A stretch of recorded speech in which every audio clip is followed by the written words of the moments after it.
नमस्कार विद्यार्थी मित्रांनो, आज आपण परीक्षेच्या दृष्टिकोनातून एआय बद्दल माहिती बघणार आहोत। तर बघा मग एआय चं पूर्ण रूप आहे आर्टिफिशियल इंटेलिजन्स।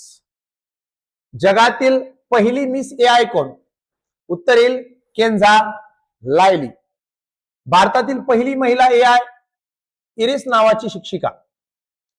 भारतातील पहिली एआय शाळा शांतिगिरी विद्यालय केरळ। भारतातील पहिली एआय सिटी लखनौ शहर उत्तर प्रदेश मध्ये आहे आणि ते भारतातील पहिलं एआय सिटी ठरलेलं आहे। नंतर भारतातील पहिली एआय पोलीस केपी बोटला। जगातील पहिला एआय प्रवक्ता व्हिक्टोरिया, जो की युक्रेन या देशाचा आहे।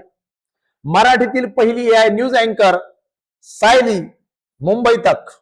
आणि विद्यार्थी मित्रांनो, तुम्हाला या प्रश्नाचं उत्तर टाकायचंय। प्रश्न बघा, भारतातील पहिला एआय आधारित चित्रपट कोणता आहे? धन्यवाद।